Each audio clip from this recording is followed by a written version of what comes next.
वन्य जीवों में हाथी और इंसानों का रिश्ता सबसे अलग है। सदियों से लेकर आज तक हाथी और इंसानों के बीच में जो खूबसूरत रिश्ता दिखाई देता है, इंसानों का वैसा तालमेल किसी भी अन्य वन्य जीव के साथ कभी नहीं रहा है। एक समय ऐसा था जब हाथी जैसा शानदार प्राणी राजाओं की सबसे पसंदीदा सवारी हुआ करता था। युद्ध के समय भी राजा हाथी पर सवार होकर ही युद्ध करना पसंद करते थे। राजस्थान कभी भी हाथियों का प्राकृतिक आवास नहीं रहा है, लेकिन राजस्थान के सभी राजाओं महाराजाओं के लिए हाथी सबसे पसंदीदा सवारी हुआ करता था। आज भी पर्यटक आमेर के किले में हाथी की सवारी का लुत्फ उठा सकते हैं। कुछ वर्ष पहले आमेर किले में होने वाली हाथी की सवारी पर आम लोगों और सामाजिक संस्थाओं ने आपत्ति दर्ज करवाई थी। इन लोगों का यह कहना था कि आमेर के किले में होने वाली हाथी की सवारी के लिए एक हाथी को बहुत गलत तरीके से प्रताड़ित किया जाता है।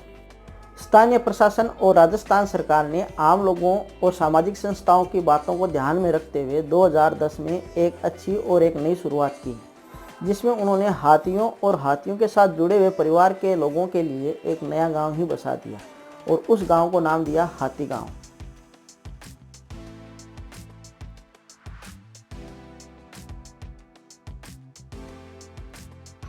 नमस्कार दोस्तों, मेरा नाम है योगेश और आप देख रहे हैं मेरा YouTube चैनल राइडिंग हिस्ट्री। दोस्तों, मैं मेरे YouTube चैनल राइडिंग हिस्ट्री पर भारत के प्रसिद्ध पर्यटक स्थलों की जानकारी ऐतिहासिक तथ्यों के साथ देता रहता हूं। अगर आप मेरे YouTube चैनल पर पहली बार आए हैं तो आप मेरे इस चैनल को सब्सक्राइब करना ना भूलें और इस वीडियो से जुड़े हुए अपने विचार मुझे कमेंट बॉक्स में लिखकर ज़रूर बताएं। अगर आपको वीडियो पसंद आ रहा है तो आप लाइक का बटन ज़रूर दबाएँ और साथ में ही मेरे इस वीडियो को शेयर करना ना भूलें। 2010 में तत्कालीन राजस्थान सरकार और पर्यटन विभाग ने जयपुर के आमेर किले के पास में हाथी गांव की स्थापना की। हाथी गांव की स्थापना के पीछे दो प्रमुख कारण थे। सबसे पहले तो आमेर किले में पर्यटकों की सवारी के उपयोग में लिए जाने वाले हाथी और हाथियों की देखभाल करने वाले महावत परिवारों के रहने और हाथियों की देखभाल करने के लिए उचित स्थान उपलब्ध करवाना, और जयपुर आने वाले पर्यटकों में हाथी जैसे शानदार वन्य जीव के साथ प्राकृतिक आवास में समय बिताने का एक अलग और वास्तविक अनुभव प्राप्त करवाना। हाथी गांव की सबसे अलग बात यह है कि यहाँ पर जितने भी हाथी लाए गए हैं वह सभी दक्षिण भारत से लाए गए हैं और इन हाथियों के महावत भी देश के अलग अलग राज्यों से आए हुए हैं। इनमें भी सबसे ज़्यादा बिहार के नागरिक हैं। अरावली पर्वतमाला की तलहटी में स्थित हाथी गांव पशु प्रेमियों के लिए जयपुर में सबसे पसंदीदा जगह हो सकता है, क्योंकि यहाँ पर हाथी की सवारी को प्रमोट नहीं किया जाता है, बल्कि इस शानदार और विशाल जीव को नज़दीक से जानने का अवसर प्रदान किया जाता है। हाथी गांव आने वाले सभी पर्यटकों के लिए कुछ गतिविधियों का भी आयोजन किया जाता है, जिसकी वजह से यहाँ आने वाले सभी पर्यटक हाथी गांव से एक अलग अनुभव अपने साथ लेकर जाते हैं। हाथी गांव में पर्यटकों को सबसे पहले हाथी की रखवाली करने वाले परिवार के सदस्यों से मिलवाया जाता है। उसके बाद हाथी का महावत आपको हाथी के पास लेकर जाता है। महावत हाथी को सबसे पहले आपकी गंध लेने देता है। उसके कुछ समय बाद जब हाथी को आप पर विश्वास हो जाता है तो आप महावत की सहायता से हाथी की सूंड पर अपना हाथ फिरा सकते हैं।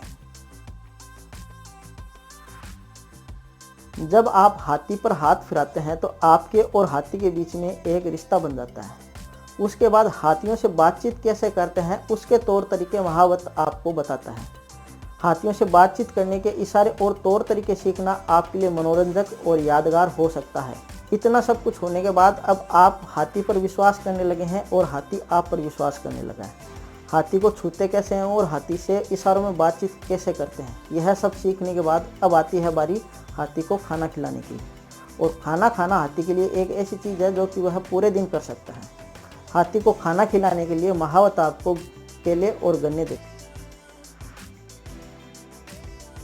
खाने के अलावा एक चीज़ ऐसी और भी है जो हाथियों को बहुत पसंद है और वो होती है नहाना। हाथी गांव में हाथियों के नहाने के लिए एक तालाब बनाया गया है। इस तालाब में लगभग हमेशा हाथियों को नहलाया जाता है। हाथी गांव में आने वाले सभी पर्यटक हाथी को नहाता हुआ देख सकते हैं। अगर पर्यटक चाहे तो वह महावत की सहायता से हाथी को अपने हाथों से नहलाने का आनंद भी ले सकते हैं। हाथी हमेशा से ही राज परिवार की शाही सवारी रहा है। जब भी राजा या राज परिवार का कोई भी सदस्य घूमने के लिए बाहर जाता था तब हाथी को बहुत ही सुंदर तरीके से सजाया जाता था। हाथी को सुंदर तरीके से सजाने के लिए उस पर प्राकृतिक रंगों से रंगोली बनाई जाती थी। आज भी हाथी गांव में हाथी को तैयार करने के लिए प्राकृतिक रंगों से रंगोली बनाई जाती है। अगर आप चाहें तो अपने हाथों से महावत की सहायता से हाथी पर रंगोली बना सकते हैं। हाथी की सवारी करना एक बहुत ही अलग अनुभव प्रदान करता है, लेकिन एक हाथी को सवारी के लिए तैयार करने की प्रक्रिया बहुत ही पीड़ादायक होती है। इसीलिए कई वर्षों से हाथी की सवारी का विरोध भी किया जा रहा है। हालांकि आप हाथी गांव में बिना सेडल के हाथी की सवारी कर सकते हैं, लेकिन यह पूरी तरह से आपके विवेक पर निर्भर करता है। हाथी गांव में हाथी की सवारी सिर्फ 15 मिनट के लिए ही करवाई जाती है और इन 15 मिनट के लिए आपको 2000 रुपये तक खर्च करने पड़ सकते हैं। भारतीय पर्यटकों से हाथी गांव में प्रवेश शुल्क 50 रुपये लिया जाता है और विदेशी पर्यटकों से प्रवेश शुल्क 300 रुपये लिया जाता है। अगर आप बिना सेटल के हाथी की सवारी करना चाहते हैं तो आपको हाथी की सवारी के 2500 रुपये तक देने पड़ सकते हैं। पर्यटकों के लिए हाथी गांव पूरे सप्ताह खुला रहता है और पर्यटक दिन के किसी भी समय हाथी गांव में घूमने के लिए जा सकते हैं।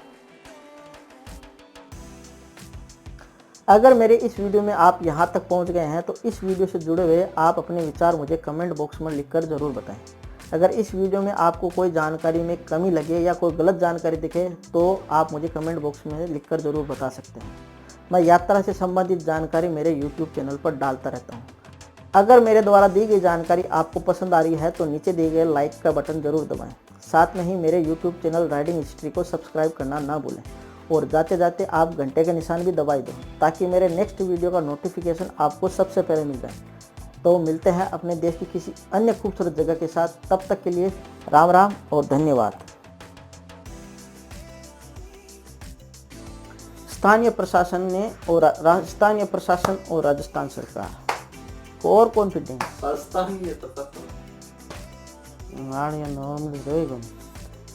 वन्य जीवों में हाथी और इंसानों का रिश्ता सबसे अलग रहा है। नाड़ तो लग में खींच राग रखे